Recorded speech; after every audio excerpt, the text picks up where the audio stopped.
तो चच्चा लकड़ी मारने के फेरे में है।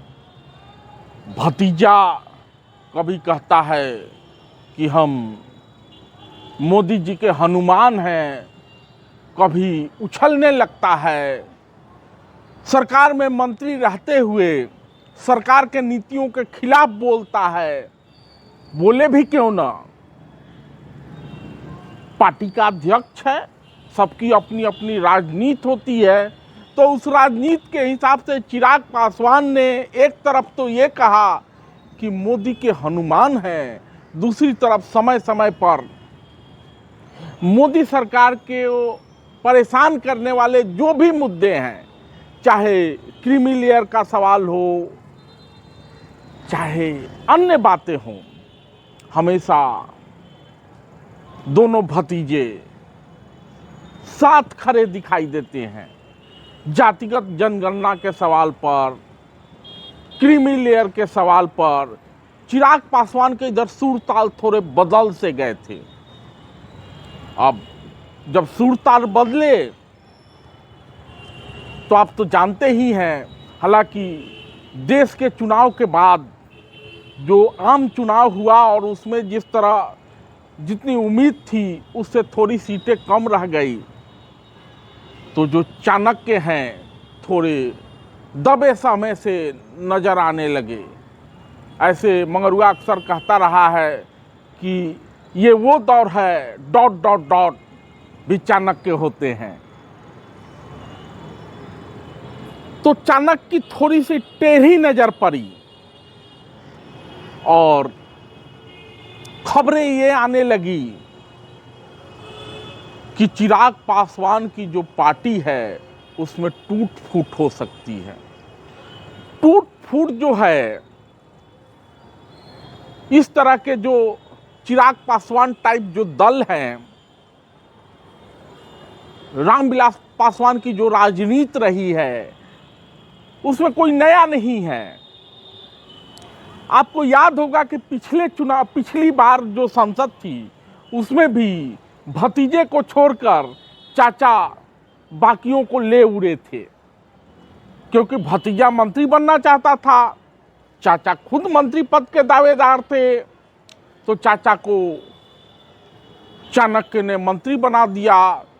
भतीजा बिलबिलाने लगा, लेकिन कहता रहा मैं तो मोदी का हनुमान हूं। अब चुनाव आया, भतीजा थोड़ा युवा है, मेहनती है, समाज के लोगों के बीच में होता है। तो चाणक्य को ये लगा कि भतीजे के पास ही असली वोट बैंक है। तो फिर भतीजे को चाणक्य अपने पाले में लाए। मोदी जी कैसे दुलरा रहे थे आप तो देखे ही होंगे नई सरकार के गठन के बाद। और भतीजा जो है केंद्र में मंत्री हो गया, यानी रामविलास पासवान के लड़के चिराग पासवान, रामविलास पासवान के चिराग केंद्र में मंत्री हैं। अब मंत्रिमंडल जो है सामूहिक उत्तरदायित्व के सिद्धांत पे काम करता है, लेकिन चिराग पासवान के सुर समय समय पर अलग अलग होते हैं। दिल्ली में कुछ बोलते हैं, बिहार में जाते हैं तो कुछ बोलते हैं, कभी इस चाचा को अच्छा बताते हैं, कभी उस चाचा को अच्छा बताते हैं।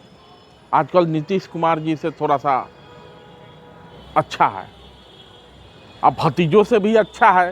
तो कहने लगे आरक्षण के सवाल पर, जातिगत जनगणना के सवाल पर हमारा रुख अलग होगा। तो इस बीच खबर आ गई, चिराग के सांसद टूट रहे हैं, चिराग के सांसद बीजेपी में जा रहे हैं। आपने कभी विचार किया कि आखिर क्यों रामविलास पासवान की पार्टी ही टूटती रही है? आखिर क्यों पशुपति पारस के साथ एक खेमा चला जाता है?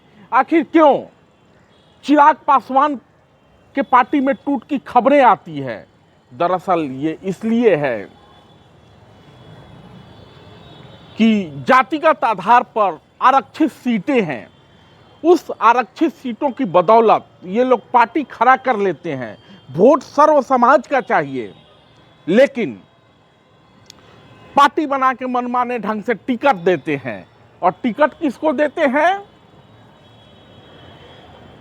मालधनी को। समझ रहे हैं ना? मोटा मोटा माल जो राजनीतिक कार्यकर्ता नहीं है, उस पार्टी के विचारों से नहीं जुड़ा हुआ है, कहीं हीरा का कारोबारी है तो कहीं कुछ है, लेकिन उसको किसी की बेटी है, अब आरक्षित सीट पे तो उन्हीं को टिकट दिया जाएगा, तो टिकट दे देते हैं। अब कहा भी गया है, दरोगा इंस्पेक्टर भर्ती होता है तो जानते ही हैं, जो माल खर्च करके दरोगा बनेगा तो कानून की कितनी रक्षा करेगा ये तो जानते ही हैं। वही हाल यहाँ भी है, जो माल खर्च करके करोड़ों माल लेके सांसद बनेगा तो वो पार्टी अध्यक्ष के प्रति क्यों डिवोटेड रहेगा? माल बटोरने के समय भी ये ध्यान रखना चाहिए कि जो माल दे के आएगा वो लॉयल नहीं होगा। तो चिराग पासवान के पार्टी में जो टूट फूट की खबरें आ रही हैं, एक जमाने में रामविलास जी की भी पार्टी टूटी थी, चाबी लेके घुमा करते थे, बिहार सरकार की चाबी, हम जिसके साथ वही सरकार बनाएगा। पार्टी टूट गई, बस मंसूबा अधूरा रह गया। तो भतीजे के लिए संकेत ये है कि ज्यादा उछलिए मत, आपका जनाधार कितना है ये सब लोग जानता है। लोगों की मजबूरी होती है कि सीटें आरक्षित है, उस आरक्षित सीट पर दलित समाज के लोगों को ही टिकट मिल सकता है, इसके लिए पास कुछ टिकट आ जाता है। सर्व समाज के लोग उन आरक्षित सीटों पर भी वोट देते हैं, लेकिन जब बात आपको कहनी होती है तो केवल उसी समाज की करते हैं और मालधनी को टिकट देते हैं। तो मालधनी को टिकट देंगे तो कितना भी कहते रहेंगे हम हनुमान हैं, एकदम हम मोदी जी के साथ हमारा बहुत बेहतर संबंध है, लेकिन ज़्यादा उछलिएगा तो फिर चाणक्य सक्रिय हो जाएगा, पार्टी में टूट फूट की खबरें आने लगेगी और मंत्री बनने का 5 साल तक रहने का जो सपना है वो चकनाचूर हो जाएगा। धन्यवाद।